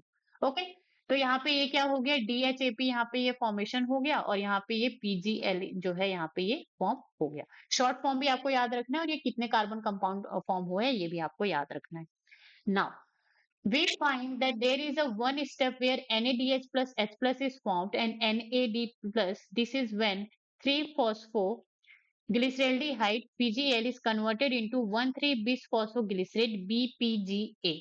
ओके, अब यहाँ पे क्या हो रहा है, that is the sixth step जहां पे NADH प्लस H प्लस का यहाँ पे क्या होता है, फॉर्मेशन होता है। और ये कहाँ से कहाँ होगा, ये जो 3 फॉस्फोग्लिसरेल्डिहाइड है, ठीक है, PGL है, इसको आप 3PGL भी कह सकते हैं, वो कन्वर्ट होता है किसमें, 1,3 बिस फॉस्फोग्लिसरिक एसिड में। किसमें कन्वर्ट होता है, 1,3 बिस फॉस्फोग्लिसरिक एसिड। ये भी क्या है, 3 कार्बन कंपाउंड है। ओके, चलो, two redox equivalents are removed in the form of 2 hydrogen atoms from PGL and transferred to a molecule of NAD+। अब यहाँ पे इस रिएक्शन में क्या होता है, यहाँ पे देखो, ये जो ट्रायोफॉस्फेट ग्लिसरेल्डिहाइड 3 फॉस्फेट है, यहाँ से जो 2 हाइड्रोजन मॉलिक्यूल है वो क्या होते हैं, यहाँ से 2 हाइड्रोजन मॉलिक्यूल रिमूव होते हैं। ठीक है, ये जो 3PGL है, देखो ये यहाँ पे क्या है, ये 3PGKL है, 3 फॉस्फोग्लिसरेल्डिहाइड। ठीक है, यहाँ पे ये क्या बन रहा है, यहाँ पे BPGA बन रहा है, 1,3BPGA, बिस फॉस्फोग्लिसरिक एसिड। जैसे कि आप यहाँ 1,3 बिस फॉस्फोग्लिसरिक एसिड ये क्या हो रहा है, यहाँ पे फॉर्म हो रहा है। और यहाँ पे क्या हो रहा है, NAD प्लस यहाँ पे किस में कन्वर्ट हो रहा है, NADH प्लस में ये क्या हो रहा है, यहाँ पे कन्वर्ट हो रहा है। ठीक है, तो यहां से इसका मतलब क्या हुआ, ये जो 3PGL है यहाँ से 2 हाइड्रोजन यहाँ पे क्या हो रहे हैं, माइनस हो रहे हैं। ठीक है, 2 हाइड्रोजन माइनस हो रहे हैं और ये जो 2 हाइड्रोजन माइनस हो रहे हैं वो किसको जाकर के मिल रहे हैं, NAD प्लस को, तब वो जाकर के NADH प्लस H प्लस में क्या हो रहा है, कन्वर्ट हो रहा है। अब हमने पढ़ा था कि लूज ऑफ हाइड्रोजन एटम क्या कहलाता है, यहाँ पे ऑक्सीडेशन कहलाता है। क्या कहलाता है, ऑक्सीडेशन कहलाता है। और gain of hydrogen atom, gain of hydrogen atom मतलब हाइड्रोजन एटम को एक्सेप्ट करना, यहाँ पे क्या कहलाता है, रिडक्शन कहलाता है। ठीक है, गेन ऑफ कह लें या फिर एडिशन ऑफ कह लें। ठीक है, एडिशन ऑफ हाइड्रोजन एटम क्या कहलाता है, रिडक्शन कहलाता है। ये चीज हमने देखी थी। अच्छा, तो यहाँ पे ये 3PGL से यहाँ पे हाइड्रोजन क्या कर रहा है, वो लूज कर रहा है, रिमूव हो रहा है। ठीक है, तो 3PGL को यहाँ पे क्या होगा, ऑक्सीडेशन होगा। 3PGL का यहाँ पे क्या होगा, ऑक्सीडेशन होगा। ठीक है, और वो ऑक्सीडाइज होकर के 1,3BPJ बिस फॉस्फोग्लिसरिक एसिड में यहाँ पे क्या हो रहा है, कन्वर्ट हो रहा है। यहां तक बात समझ में आई? ठीक है, चलो। और ये जो NAD प्लस है ये क्या कर रहा है, हाइड्रोजन एटम को ये क्या कर रहा है, एक्सेप्ट कर रहा है, गेन कर रहा है, यहाँ पे एडिशन हो रहा है। इसका मतलब NAD प्लस यहाँ पे क्या हो रहा है, रिड्यूस हो रहा है, या फिर इसका यहाँ पे क्या हो रहा है, रिडक्शन प्रोसेस हो रहा है। ठीक है, तो NAD प्लस यहाँ पे रिड्यूस होकर के NADH प्लस H प्लस बनाता है। तो यहाँ पे नेक्स्ट लाइन में यही लिखा गया है, PGL is oxidized and with inorganic phosphate to get converted into BPGA। ठीक है, तो यहाँ पे ये क्या हो रहा है, ये जो PGL है, ये जो PGL है यहाँ पे ऑक्सीडाइज हो रहा है विद द इनऑर्गेनिक फॉस्फेट। यहाँ पे आप जो है इनऑर्गेनिक फॉस्फेट को हम इस तरह से क्या करते हैं, डिनोट करते हैं। तो यहाँ पे इनऑर्गेनिक फॉस्फेट के साथ मिल करके यहाँ पे क्या हो रहा है, 1,3BPGA बन रहा है। देखो 3 फॉस्फोग्लिसरेल्डिहाइड में सिर्फ और सिर्फ 1 फॉस्फेट ग्रुप प्रेजेंट है, लेकिन यहाँ पे 1,3 बिस फॉस्फेट, यहाँ पे 2 फॉस्फेट आ गया, इसका मतलब यहाँ पे कौन यूज हो रहा है, इनऑर्गेनिक फॉस्फेट यूज हो रहा है यहाँ पे। यहाँ तक बात समझ में आई? ठीक है। तो यहाँ पे जो है आप ये जो NAD प्लस है उसका यहाँ पे छोटा सा रिडक्शन लिख लो, और ये जो PGL है इसका यहाँ पे आप क्या लिख लोगे, ऑक्सीडेशन लिख लोगे। ठीक है, बगल में ऑक्सीडाइज इनटू दिस। और यहाँ पे आप एडिशन में आप यहाँ पे क्या लिखोगे, 6 स्टेप में ये तो हो रहा है, प्लस यहाँ पे इनऑर्गेनिक फॉस्फेट भी यहाँ पे एडिशन हो रहा है। ठीक है। Now the conversion of BPGA to 3-phosphoglyceric acid PGA is also an energy yielding process. This energy is trapped by the formation of ATP. ठीक है। तो अब यहाँ से ये जो 1,5-bis phosphoglyceric acid है, यहाँ पे जब ये 7 स्टेप में जाएगा, 7 स्टेप में जाएगा किसके प्रेजेंस में, फॉस्फोग्लिसरोकाइनेज के प्रेजेंस में। ठीक है। यहाँ पे ये फॉस्फोग्लिसरोकाइनेज के प्रेजेंस में जब ये यहाँ पे जाएगा, तो यहाँ पे एक एटीपी का यहाँ पे क्या होगा, फॉर्मेशन होगा। ठीक है। और ये किसमें, ट्रायोस फॉस्फेट में बदल जाएगा, जिसका नाम होगा क्या, 3-फॉस्फोग्लिसरिक एसिड नाम होगा। ठीक है। यहाँ तक बात समझ में आई? तो यहाँ तक हमने क्या क्या किया, देखो ये क्या हुआ, एल्डोलेस के बाद यहाँ पे जो फ्रक्टोज 1,6 बिस फॉस्फेट है, ये यहाँ पे क्या हो गया, PGL एंड DHAP में ये क्या हो गया, यहाँ पे ब्रेक डाउन हो गया, ये यहाँ पे क्या हुआ, टूट गया। ठीक है। उसके बाद यहाँ पे ये जो PGL है, ग्लिसरॉल्डिहाइड 3 फॉस्फेट है, ये यहाँ पे क्या होगा, डिहाइड्रोजिनेस एंजाइम के प्रेजेंट में हाइड्रोजन आयन को ये क्या करेगा, रिलीज करेगा। ठीक है। और ये PGL ऑक्सीडाइज होकर के खुद किस में कन्वर्ट हो जाएगा, 1,3 बिस फॉस्फोग्लिसरिक एसिड में क्या हो जाएगा, ये कन्वर्ट हो जाएगा। ठीक है। और NAD प्लस को यहाँ पे क्या कर देगा, रिमूव कर देगा। और यहाँ पे एडिशन में कौन आएगा, इनऑर्गेनिक फॉस्फेट आएगा। इतनी बातें हमने देखी। ठीक है। अब यहाँ पे हाइड्रोजन के रिमूव करने से और इनऑर्गेनिक फॉस्फेट के एडिशन से हमारे पास यहाँ पे क्या मिला, 1,3 बिस फॉस्फोग्लिसरिक एसिड, जिसको आप BPGA भी कह सकते हैं। ओके। अब इस BPGA से ये 7 स्टेप में एंटर करेगा फॉस्फोग्लिसरोकाइनेज के प्रेजेंस में, और यहाँ पे ADP, और ये जो रिएक्शन है ये क्या है, एनर्जी इल्डिंग प्रोसेस है। ठीक है। ये क्या है, एनर्जी इल्डिंग प्रोसेस है, मतलब कि यहाँ से एनर्जी क्या होगा, रिलीज होगा, और जिसको हम एटीपी के बॉन्ड्स में क्या कर लेंगे, स्टोर कर लेंगे, ट्रैप कर लेंगे। यहाँ तक बात समझ में आई? और फिर ये किस में कन्वर्ट हो जाएगा, ये जो BPGA है ये किस में कन्वर्ट हो जाएगा, 3-फॉस्फोग्लिसरिक एसिड, यानी कि 3PGA में ये क्या हो जाएगा, कन्वर्ट हो जाएगा। ठीक है। तो यहाँ पे क्या हुआ, जैसे हमने यहाँ पे क्या पढ़ा था, ये पढ़ा था। ठीक है। ए, इसमें 2 फॉस्फेट ग्रुप ऐड है। अब यहाँ पे क्या हुआ, ये ए है जिसमें 1 phosphate group and 1 phosphate group यहाँ पे क्या है, ऐड है। अब यहाँ पे क्या हो रहा है, एटीपी का फॉर्मेशन हो रहा है। अब एटीपी का यूटिलाइजेशन नहीं होना है, अब एटीपी का क्या होना है, फॉर्मेशन होना है। इसका मतलब ये जो फॉस्फेट ग्रुप है ये यहाँ से क्या हो गया, रिमूव हो गया। इसका मतलब अब ए और यहाँ पे सिर्फ और सिर्फ एक ही फॉस्फेट ग्रुप यहाँ पे क्या है, प्रेजेंट है। ये बात समझ में आई? चलो। तो यहाँ पे ये जो BPG है, यहाँ पे 1,3 फर्स्ट कार्बन एंड 3 कार्बन, वहां पे क्या है, फॉस्फेट ग्रुप प्रेजेंट है, तो वहां पे एटीपी जब यहाँ पे रिमूव हुआ, एटीपी जब यहाँ पे बना, तो यहाँ से मान लो एक फॉस्फेट ग्रुप यहाँ से हट गया। तो यहाँ पे कितना बचा, 3-फॉस्फोग्लिसरिक एसिड, यहाँ पे सिर्फ और सिर्फ एक ही फॉस्फेट अब यहाँ पे प्रेजेंट होगा इस कंपाउंड में। ओके।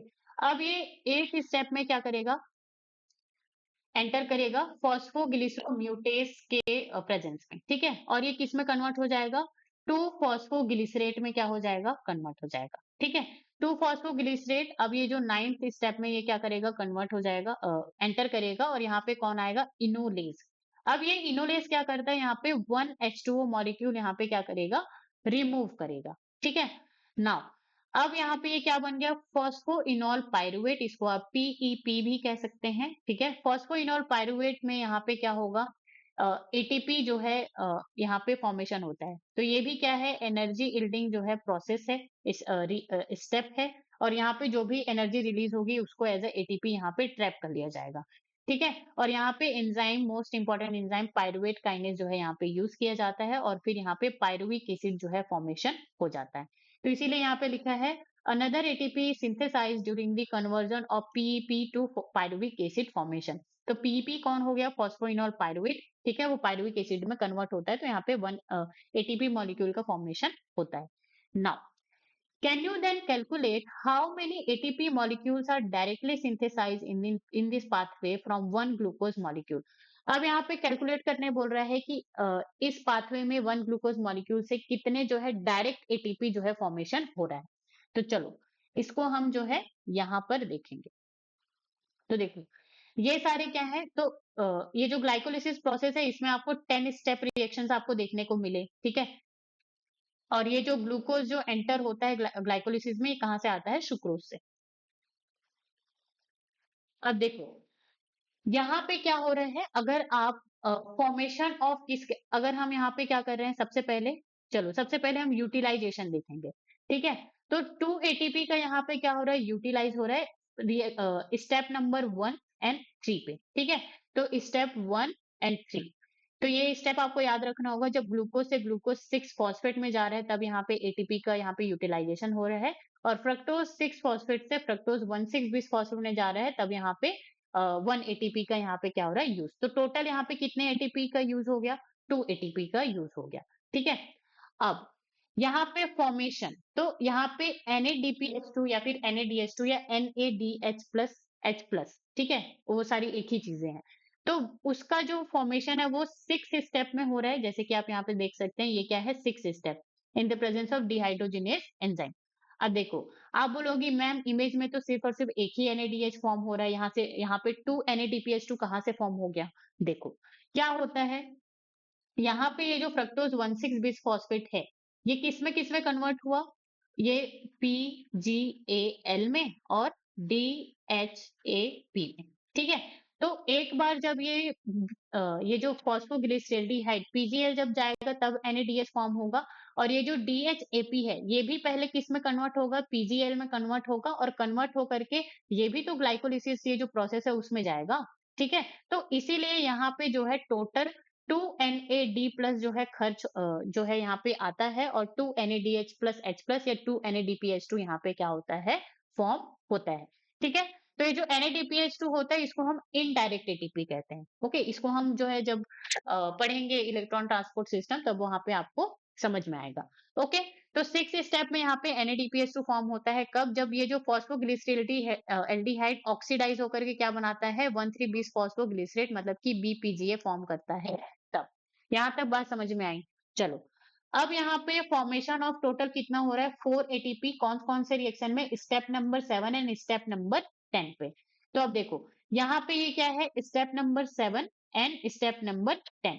तो यहाँ पे एटीपी का फॉर्मेशन हो रहा है दोनों जगह पर। अब देखो यहाँ पे भी आपको सिंगल दिखा गया है, ठीक है।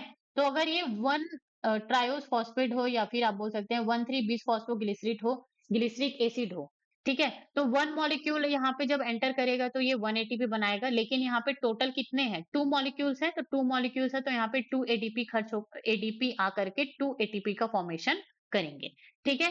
सेम चीज यहाँ पे भी हो रही है, जब फॉस्फोइनोल पायरुवेट मतलब कि PEP जो है जब पायरुविक एसिड में कन्वर्ट हो रहा है, ठीक है। तो 1 PEP मॉलिक्यूल जब कन्वर्ट होगा पायरुविक एसिड में तो 1 ATP का फॉर्मेशन होगा, लेकिन यहाँ पे 2 मॉलिक्यूल्स ऑफ PEP हैं, तो फिर यहाँ पे ये 2 ADP आकर के 2 ATP का यहाँ पे ये क्या करेंगे, फॉर्मेशन करेंगे। यहाँ तक बात समझ में आई? तो 2 + 2 यहाँ पे कितने हो गए, टोटल 4 ATP हो गए, ठीक है। तो यहाँ पे जो स्टेप्स हैं कि जैसे कि आपसे पूछा जाएगा कि कौन कौन से स्टेप में जो है एटीपी का फॉर्मेशन हो रहा है, ठीक है। तो या तो वो नंबर पूछेंगे 7 और 10, या फिर वो क्या पूछेंगे, phosphoenol pyruvate to pyruvic acid, ठीक है, इस तरह से नाम देंगे, और क्या देंगे, 1,3 बिस फॉस्फोग्लिसरिक एसिड मतलब BPGA 2, यहाँ पे ये क्या बन जाएगा, बीपीजीए से यहाँ पे ये क्या बन जाएगा, 3 फॉस्फोग्लिसरिक एसिड। तो इस तरह से ये जो सारे के सारे जो स्टेप्स हैं वो आपको जो है नाम के साथ जो है आपको याद होने चाहिए, ओके। अब चलो अब हम यहाँ पे चलते हैं नेट एटीपी गेन। तो इस पूरे ग्लाइकोलिसिस प्रोसेस से नेट एटीपी कितना मिला हमको, डायरेक्ट एटीपी की हम बात कर रहे हैं, ठीक है। डायरेक्ट एटीपी की बात करें तो 2 ATP। क्यों? टोटल यहाँ पे 4 ATP बना, लेकिन यहाँ पे खर्च भी तो हो रहे हैं, 2 ATP यहाँ पे क्या हो रहे हैं, खर्च हो रहे हैं। तो नेट गेन एटीपी क्या हो गया यहाँ पे, 2 ATP, ठीक है। चलो तो यहाँ पे नेट रिएक्शन ऑफ ग्लाइकोलिसिस की बात करें तो ग्लूकोज होता है, ठीक है, 2 NAD प्लस होगा, 2 ADP प्लस होगा, और 2 यहाँ पे इनऑर्गेनिक फॉस्फेट। और ये जो इनऑर्गेनिक फॉस्फेट है ये कहाँ पे यूज हो रहा है, 6 रिएक्शन में जहाँ पे एडीपी का फॉर्मेशन हो रहा है। तो यहाँ पे आप जो रिएक्शन है इसमें आप लिख लीजिए बगल में टू इनऑर्गेनिक फॉस्फेट। ठीक है, टू इनऑर्गेनिक फॉस्फेट आप वहां पे लिख लीजिए, लेबल कर लीजिए।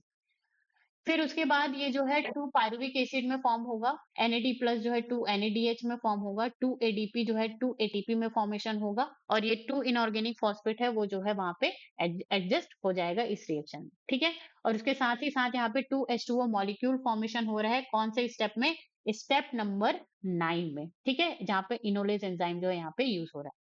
ठीक है, चलो, पायरुविक एसिड का जो मॉलिक्यूलर फॉर्मूला है वो इस तरह से होता है, CH3 C double bond O and COH। इसको आप इस तरह से भी लिख सकते हैं, CH3 C double bond O COOH।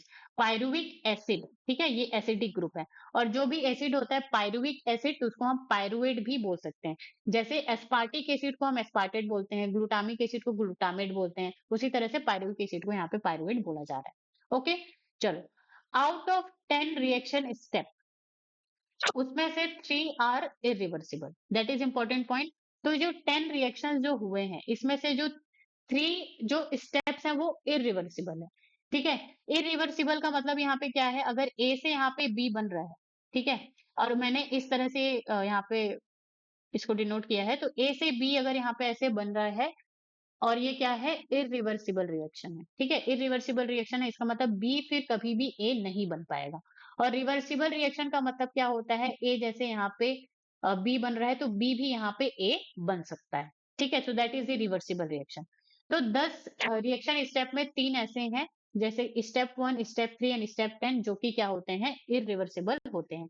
इसीलिए मैंने इसको यहाँ पे स्टार मार्क किया हुआ है, आप इसको यहाँ पे स्टार मार्क लगा सकते हैं। ठीक है, चलो, तो utilization 2 ATP first and third step पे, फॉर्मेशन ऑफ 2 NADPH2, ठीक है, यहाँ पे 6 स्टेप पे, एंड 4 ATP फॉर्मेशन कहाँ कहाँ पे, 2 ATP 7th स्टेप पे एंड 2 ATP 10 स्टेप पे, और नेट ATP गेन यहाँ पे क्या हो जाएगा, 2 ATP हो जाएगा। यहाँ तक बात समझ में आई? चलो, now pyruvic acid is then the key product of glycolysis. ठीक है, तो पायरुविक एसिड यहाँ पे की प्रोडक्ट कौन है, ग्लाइकोलिसिस का pyruvic acid. What is the metabolic fate of pyruvate, तो यहाँ पे जो अब पायरुविक एसिड का क्या होगा, it depends on the cellular need. तो यहाँ पे ये ग्लूकोज हुआ, ग्लूकोज का पार्शियल ऑक्सीडेशन, पार्शियल ऑक्सीडेशन का मतलब जो है पूरी तरीके से ऑक्सीडाइज नहीं हुआ है, नहीं टूटा है। ठीक है, पायरुविक एसिड बनेगा, अब इसका फेट क्या होगा, इसका भविष्य क्या होगा, it depends on the cellular need, कि सेल को क्या चाहिए। Okay, there are three major ways in which different cells handle pyruvic acid produced by glycolysis। तो यहाँ पे ये जो ग्लाइकोलिसिस में ग्लूकोज से ये जो पायरुविक एसिड फॉर्म हुआ है, ठीक है, तो यहाँ पे 3 मेजर वेज होते हैं। क्या क्या होते हैं? These are lactic acid fermentation, alcoholic fermentation and aerobic respiration. तो पायरुविक एसिड का फेट क्या क्या हो सकता है, या तो ये लैक्टिक एसिड फर्मेंटेशन में जाएगा, एल्कोहलिक फर्मेंटेशन में जाएगा, या फिर एरोबिक रेस्पिरेशन। एरोबिक रेस्पिरेशन का मतलब ही यहाँ पे होता है कि हम क्रेब्स साइकिल का हम यहाँ पे बात कर रहे हैं, क्रेब्स साइकिल कह लें या फिर TCA साइकिल का हम यहाँ पे क्या कर रहे हैं, बात कर रहे हैं। ठीक है, now fermentation takes place under anaerobic condition in many prokaryotes and unicellular eukaryotes. For those, complete oxidation of glucose to carbon dioxide H2O. However, the organism adopt Krebs cycle, which is also called a aerobic respiration. This requires oxygen supply. अब देखो, यहाँ पे जो fermentation की बात हो रही है, चाहे वो लैक्टिक एसिड हो या अल्कोहलिक हो, तो ये जो फर्मेंटेशन होता है वो एनाइरोबिक कंडीशन में होता है, मतलब कि विदाउट ऑक्सीजन। ठीक है, और ये जनरली आपको प्रोकैरियोट्स और सम यूनिसेलुलर यूकैरियोट्स में आपको देखने को मिलते हैं। ठीक है, ये जो लैक्टिक एसिड फॉर्मेशन है ये जो है मसल्स में भी आपको देखने को मिलेंगे, जिसको हम कल पढ़ेंगे। ओके, यहाँ तक बात समझ में आई? अब देखो, ये जो एरोबिक रेस्पिरेशन है इसी में क्या होता है, एरोबिक रेस्पिरेशन जो है प्रेजेंस ऑफ ऑक्सीजन में होता है, ऑक्सीजन सप्लाई होता है, और यहीं पर ही क्या होता है, कंप्लीट ऑक्सीडेशन ऑफ ग्लूकोज होता है। बाकी lactic acid and alcoholic fermentation में वहां पे पार्शियल ऑक्सीडेशन ही होता है ग्लूकोज का। यहां तक बात समझ में आई? ठीक है, तो पायरुविक एसिड जो लैक्टिक एसिड फॉर्मेशन में जा सकता है, एल्कोहलिक फर्मेंटेशन में जा सकता है, एरोबिक रेस्पिरेशन मतलब कि क्रेब्स साइकिल, TCA साइकिल में जा सकता है। ये डिपेंड करेगा सेलुलर नीड पर। यहां तक बात समझ में आई? ठीक है, so that is all about the glycolysis and introduction about the respiration in plants. Okay, यहाँ तक बात समझ में आई? अब कल के लेक्चर में हम जो है पढ़ेंगे ये जो फर्मेंटेशन वाला जो पार्ट है, फेट ऑफ पायरुविक एसिड, ठीक है? पायरुविक एसिड का अब आगे क्या-क्या होने वाला है, इसके बारे में हम नेक्स्ट लेक्चर में देखेंगे। यहाँ तक बात समझ में आई? चलो। So thank you so much guys for the watching. अगर आपको वीडियो अच्छी लगी हो तो like, comment, share and subscribe the channel, okay? And stay tune on Get Science in the YouTube channel.